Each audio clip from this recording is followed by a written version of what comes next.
And let's see. You had your 2.1 assignment last time for this time. Let's see if you had some questions on that material. So 2.1 assignment.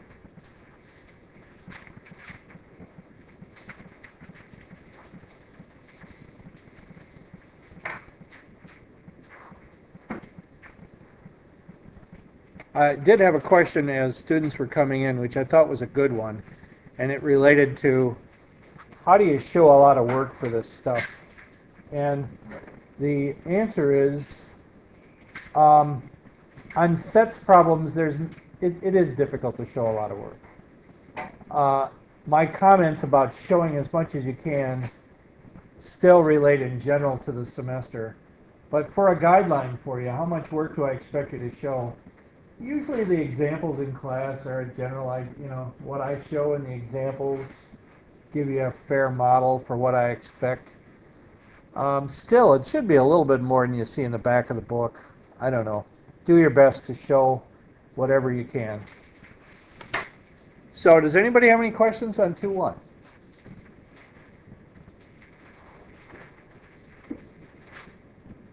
Yes. Well, simple ones are good questions too. 61. Let's take a look at that. Set has 32 subsets. How many elements are there? Okay. We know last time, does anybody remember the formula I gave you for how many subsets a set has? Two to the end. And what does the n stand for? You remember? The number of numbers in that set. Exactly. So, if we could do this one backwards then, in effect, based on what she just told us, we know this. We've got this, and in this case, what they're saying to you is, hey, the overall total is 32. Can you go backwards and find n? And then you can figure it out. Let's see. We know that 2 squared is 4, 2 cubed is 8, fourth is 16, so it must be an element with 5, a set with 5 elements. Yeah.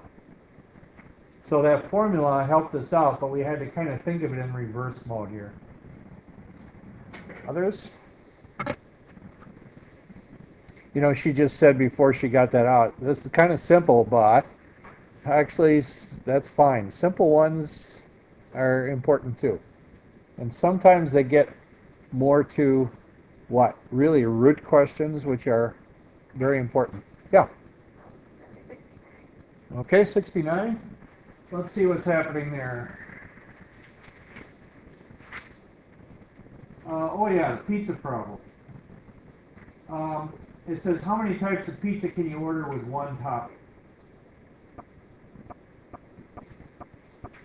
So, let's see, you gotta understand that.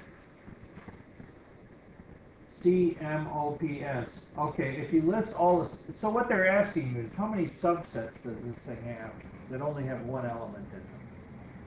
And that would be C, M, O, P, and S, so it would be 5. Part B, what about 2 toppings? Okay, let's, actually, I think I might have that one sketched here. Yeah. Okay, here's all the toppings in one big happy set. Subsets, okay? First, I didn't write the singles down. I guess we know what those are, right? C, M, okay. Then I did what? The ones with, I just did the ones with 3 here, okay? Now here's how I think this through. Let's take all the ones that start with CM. So you have CMO, CMP, CMS. Okay, that takes care of the CMs. Now how about the COs? COP, COS. Okay, cool. How about the CPs? Well, there's CPS.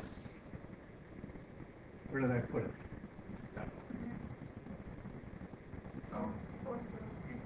Way down here, okay.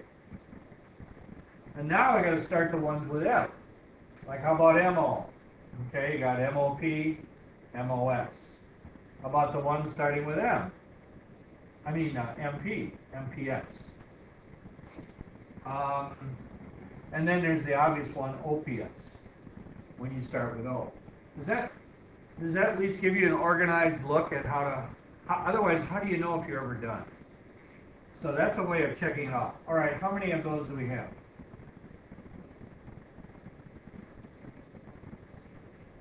10? I gotta check, is that right?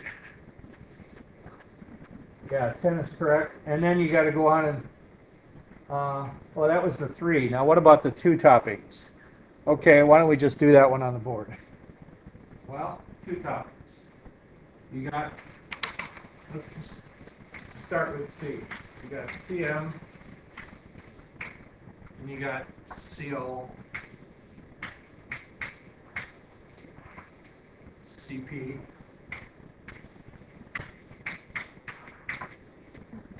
and CS. Okay, how about the ones starting with M? Now, it makes no sense to go back and do MC because we already have it. So we just move forward. All right, MO, MP,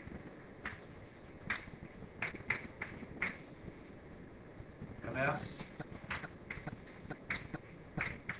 And that takes care of the M's. All right, how about the ones beginning with O? Got OP, OS. That's it for O. And then, of course, there's PS. And that should take care of the 2's. 2. And again, the answer to that one is 10.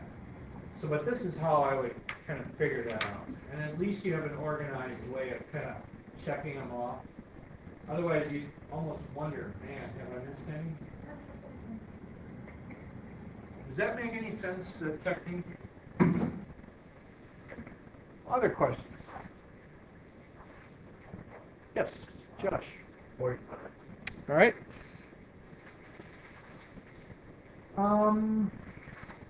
It says state whether sets A and B are equal.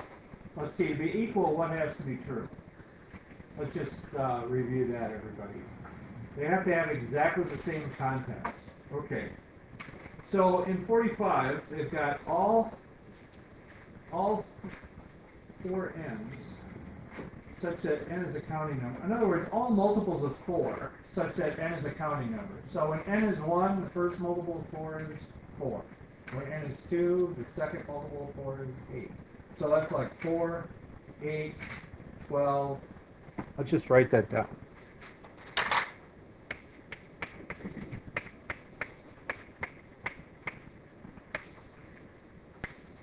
So that's like the first part. Now the second part says all the multiples of 2 such that n is a counting number.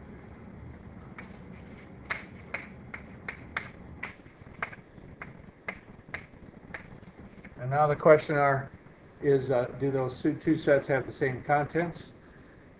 No. There's no 2, there's no 6 up here, and so you would have to say these sets are not equal. Yeah. 47. All x such that x is a cow that has jumped over the moon. B, all x such that x is an astronaut who has landed on Pluto. I would say they're equal because both are empty. Because no cows that we know of that have been documented have jumped over the moon, and because no astronauts have landed on Pluto, and only for that reason. So they come out the same kind of in a weird way because neither one has been done. Yeah, kind of weird. Anybody else? Those are good review questions. I'm glad they were asked. Anybody? You know, it doesn't matter how simple you think things are. I really appreciate questions. Okay, we have a new lesson for today. This is the title. You want to leave a little space, or however you're going to do it in your notebook. Either start a first page or just leave a little gap. 2.2, the title is Set Operations.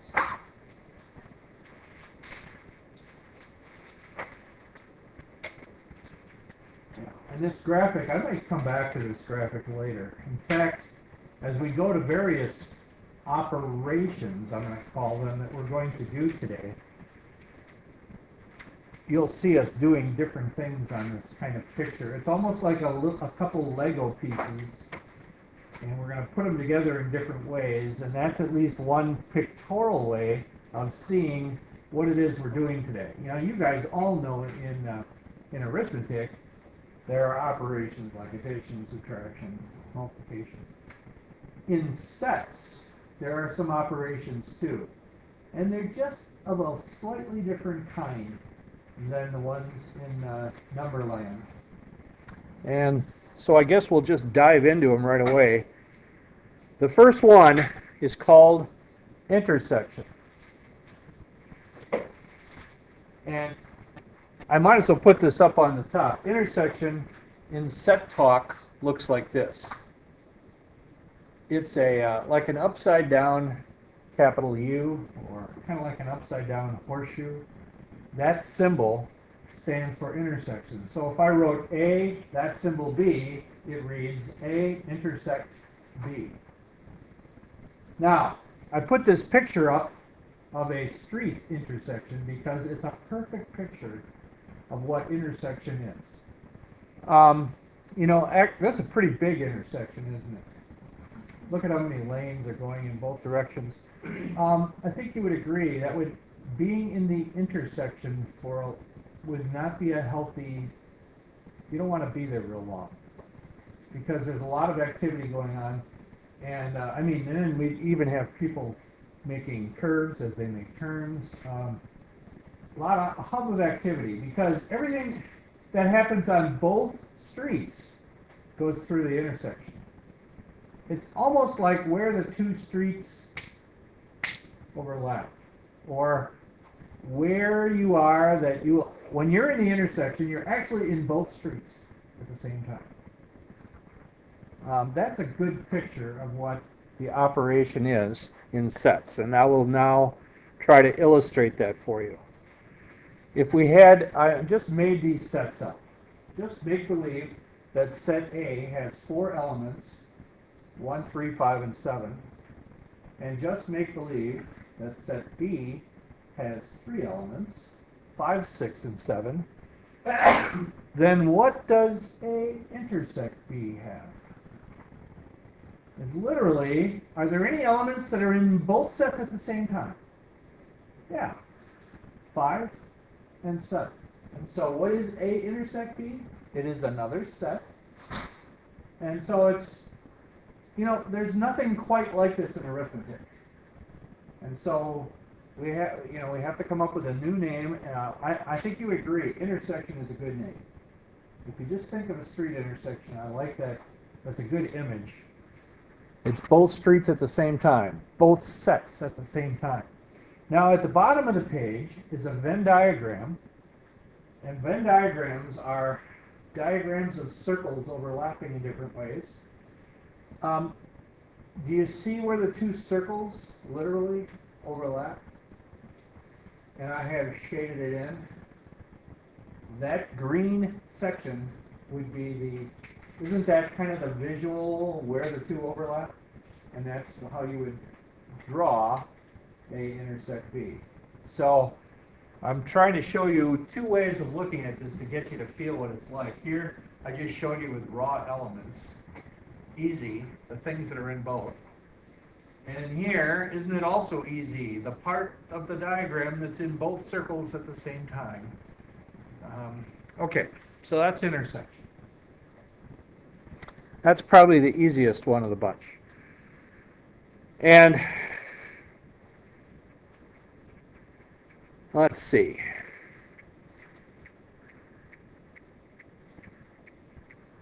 I don't know if this picture does it justice, but do you see at the top how, first of all, do all of you see these 2 pieces? Do you see this piece and this piece. And if you stick this in here, you would kind of get this. And where do the two pieces overlap? You know, just the part that, what, slides in, kind of. So it's just a visual that might help a little bit. And then we just have a summary. Here's what we call it. Here's the symbol. Here's another way of saying it. I said it's in both at the same time. You could also say what is common. Whichever does the best job of getting to your mind. Okay, our second operation is called union. Union. And it is the same symbol, only now it's right side up. It's like a horseshoe, only this time the open part is upward. And this is nice because it kind of looks like a capital U, and the word union begins with U. But of course, that didn't work for intersection. Okay, I use the same two sample sets again. If A has 1, 3, 5, and 7, and if B has 5, 6, and 7, then A union B has 1, 3, 5, 6, and 7. Now, you already know in English, what does it mean? What does the verb unite mean? Yeah, to join. And yet, I didn't just throw everything together. Otherwise, wouldn't I have gotten 1, 3, 5, 5, 6, 7, 7? So something unique about union is we join them together, but we don't want doubles, if you know what I mean. You see that? We don't do repeats. If you were doing if you had a card collection, and some guy you know said, oh, I'm going to quit. He has a card collection too, and he decides to quit, and he says, I'm going to give you my card collection. And so now you join the two together. You could unite them. Are you going to display your doubles? No, you're probably going to keep your doubles off to the side for trading purposes, because isn't the idea of a set to try to get it to be complete? So are you happy that you have 3 of one? No, not really. You're going to just display your best one and keep the other 2. So likewise here, think of it that as like a collection. You don't display doubles. So union is joining together, but no duplicates. And see if you can tell from the picture at the bottom. Does that look like the same thing? So again, I have these 2 circles that overlap. What happens if I join them together but throw out duplicates? Yeah, I just get shading everywhere, kind of inside the MasterCard symbol, if you will. You know what I mean? Isn't that what that thing looks like? Something like that? Now, I'm going to show you this too. This is the wrong answer, but I figured I'd better show it to you because it's tempting. In this diagram, do you see how I shaded everything in A one way and everything in B another way? Could this picture be used for union? No. Hint. No. Why not? Because it shows that we have doubles. You see how we have duplicates in the center? We got this cross-hatching. And in union, we don't have duplicates. So do you see why this picture is better? This one's right. So it's just a slight thing, but watch out. That's why I put it up here, because it's tempting. All right. Just a summary of union. Same symbol, only now it's kind of right side up. You join them together, and it says does not yield multiples of the same item. That's another way of saying we don't do repeats. And then we saw the Venn diagram here. And now, what if you take these 2 separate pieces and kind of think of them all together? Union, just one big happy piece joined together. Notice no doubling up.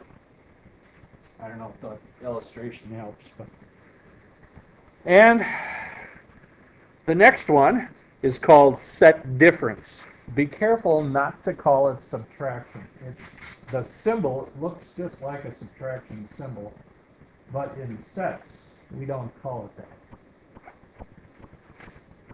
I like to, this is going to sound corny to you, but I'm not a person who generally goes to bars very often, but I think everybody knows what I mean when I talk about a bouncer. You get the picture of a bouncer. Usually it's a very healthy-sized individual who literally does not let people in, or he removes them. You know, somebody breaks the rules and the bouncer grabs them by the belt and pulls them out the door. Okay, that's kind of what's going on here. So here's the deal. Let's say, here's set A, same ones again.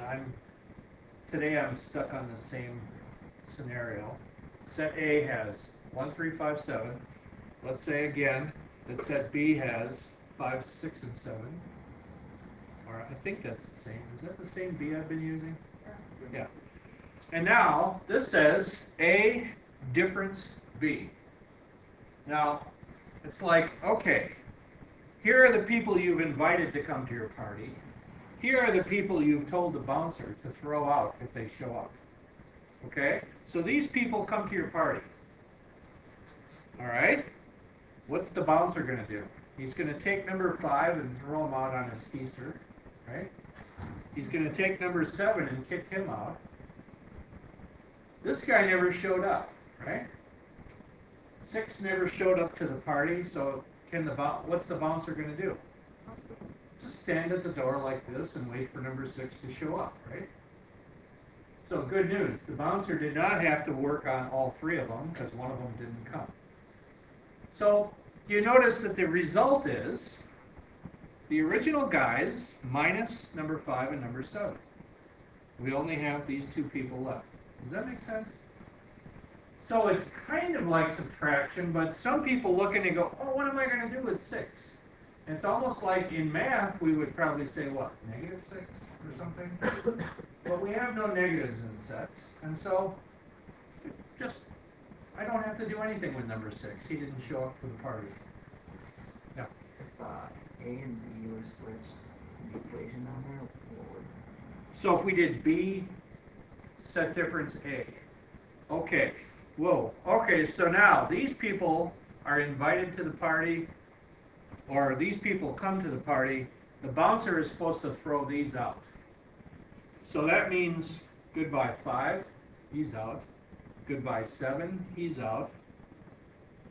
Looks like all we'd be left with is Mr. 6. Wasn't 6 not invited? I shouldn't have used the word invited. These are the people that came, these are the people that get kicked out. So 6 is allowed to stay because he wasn't on the kick-out list. He was asking me what would happen if we reversed this. So I'm sorry for using the word invited. If they come, the point is, are they on the bouncer's list? If they're not, cool, they can stay. If they're on the list, goodbye. Out they go. That's a bit. Now look at this picture. A are all the people who came to the party, that whole circle, and B's are the people that get canned or thrown out. And do you see how these B guys got thrown out of the party? You know, when everybody came, the circle was full. And then the bouncer says, all right, hey, 5 and 7, you're out of here. Now we got this little hole. Okay. Be careful what you tell your parents. I mean, if you tell them we were talking about bouncers in math class, they're probably going to say, why am I sending you to that school? I just find it, I don't know why, but that seems to be something that most people at least get. So that picture down at the bottom is the Venn diagram of A subtract or A set difference B. I got to be careful not to say minus because I don't want it. It's not quite the same as subtraction. Okay, the last one I think today is called complement. Complement. And I had a little trouble writing this because the complement is simply the apostrophe that's on the letter. So that A apostrophe is read A complement. Okay, so the complement is just the apostrophe part. Now here's what it means. Complement means, it's almost like saying, I was invited to the party. Not. You know, it's like, yeah, or I was invited to the party. Not. Yeah, it's just the opposite, like an opposite. Or it's almost, or here's another way. If A is all the people who are invited, then A complement is all the people who are not invited. Okay. So look at my example. Now you notice this is the first time I've used that script view. You remember from last time what we're going to use that for? That's kind of the universal set. And so if our universal set is the numbers 1 through 10, do you get my notation? 1, 2, 3, ... 10. The ... says continue the same pattern, and the 10 says stop after 10. So that's a what? That's a lazy man's way of writing all the numbers from 1 through 10. Okay. Set A, it has the numbers 2, 4, 6, 8, and 9 in it. And so what does A complement have? Well, all the people who aren't in A. Compared to what? Compared to the universal set. So who did I miss? 1, 3, 5, 7, and 10. I never got to. So it's like complement is the rest of the set, is another way to say it. You get the concept of complement? It's like everybody else. And so, see if you get my picture. This time, this is the first time you'll see a rectangle which is labeled U. That's because we haven't had a universal set before. And set A is somewhere in there. And now, how do I draw a complement? I shade everything outside of circle A. Makes sense. That one shouldn't be too difficult to see. Yes? Does that mean that you can only use complement when there's a universal set already given? That's basically what it amounts to. Yeah, we're not going to throw you into a situation with a complement unless you know the universal set. So that's a good observation. Correct. Because otherwise you don't know where to stop, right? You know, like, so I can't say, set A, the numbers 1, 3, and 5. What's A complement? You really can't answer that until I tell you what the universal set is first. I mean, what if it's all numbers? Oh my goodness. Now you got a big job because there's lots of numbers that aren't 1, 3, and 5. Not just 2, 4, 6, you know, all those, but there's also 1/2, 2/3, the square root of 5. There's just an infinite number of, you know, so yeah, we won't send you off without telling you what the universal set is. Now, sometimes, for example, if we talk about like the student body at WLC, then that would be our universal set. Or if we talk about all Americans, you know, how many what percentage of Americans have more than 2 televisions? Okay, in that case, Americans, the universal set is all the citizens of the United States.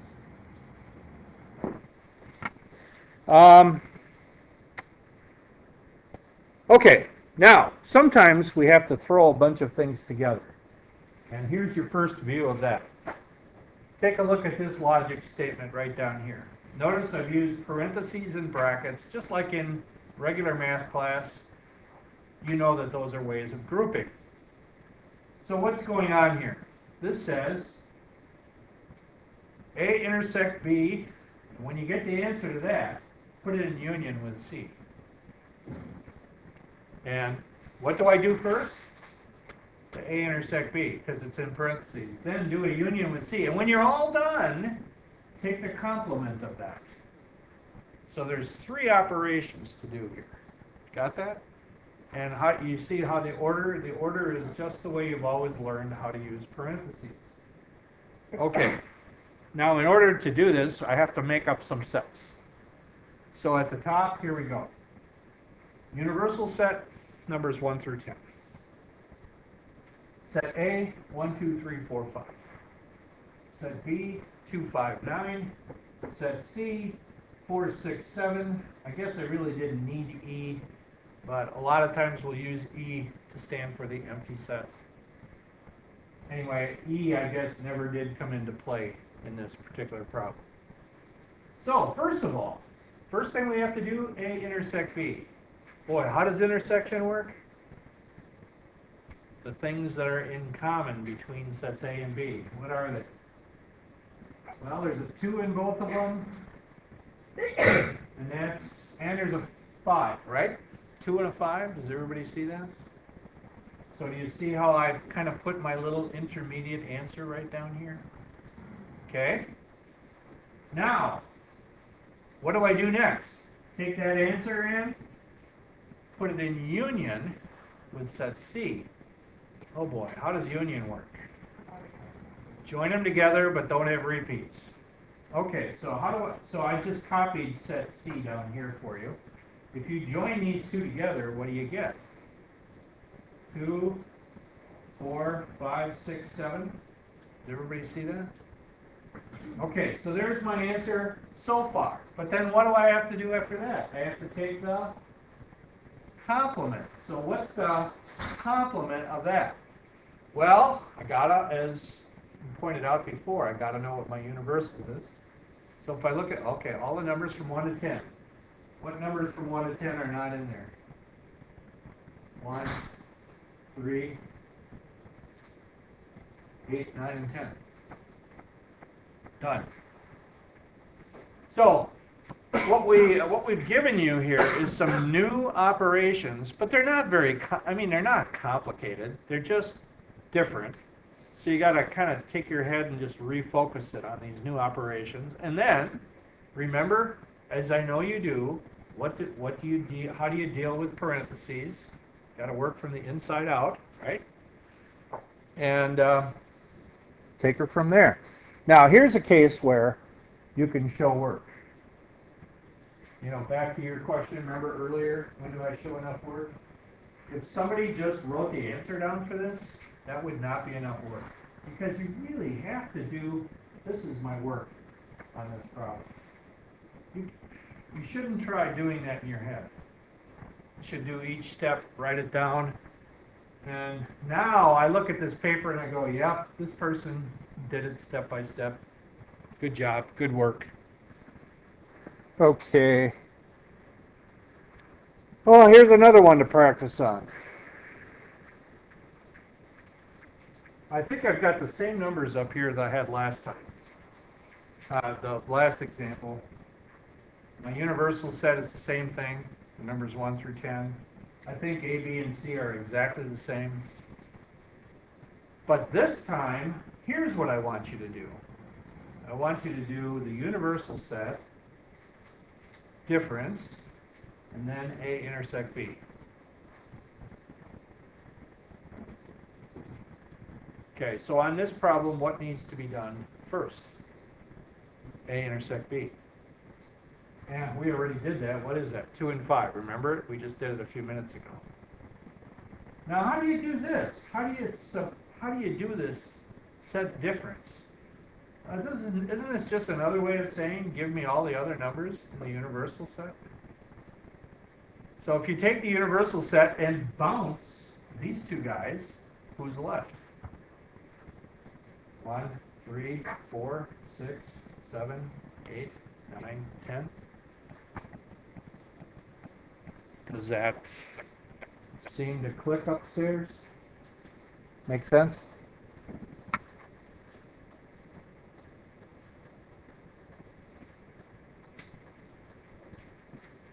Here's one right from the book. This is number 20. Hope you can read it up there. But on the top, this time it says the universal set is the letters A, B, C, D, E, F. And set A is the letters A, C, E. And set B is the letters B, D, E, F.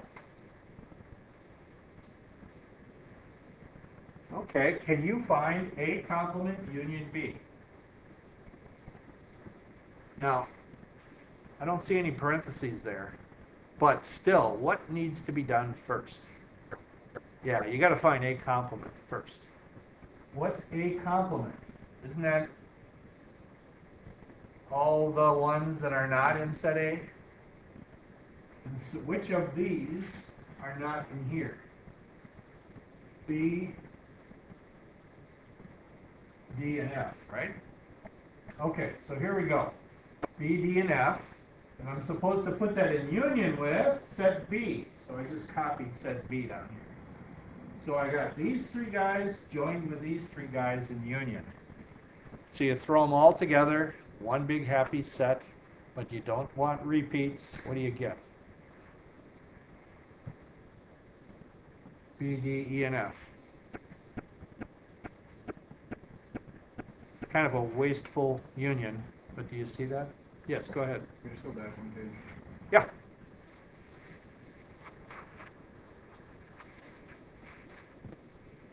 Oh, finishing up a note. Okay. Yep. So this one's, let's assume that something's complement is basically, is the same as doing a set difference from the universal. Excellent observation. A complement, in a way, is just a set, is just the universal set, set difference, set set. Yeah, exactly. Good observation. Yeah, that's enough. And I didn't want to describe it for you that way, but that's excellent. This is just a reminder, don't forget this number will come in handy. How many subsets does the set have? It's that 2 to the nth. And you also recall, just in how many proper subsets does a set have? It's actually 2 to the nth minus 1, because there's that one, improper guy you got to get out of there. Okay, here's the assignment.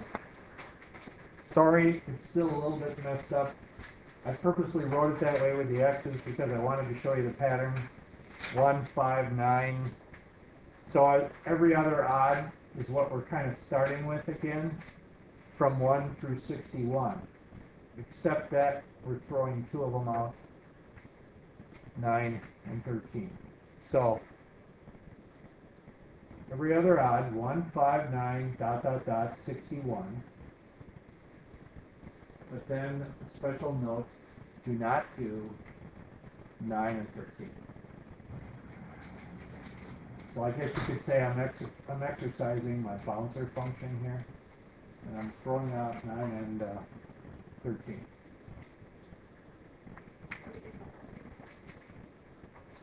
No, because 11 is not one of the every other odds. You know what I mean? You start 1, 5, 9, 13. So no, 11 is not it. Think you got it? Okay. Have a good one.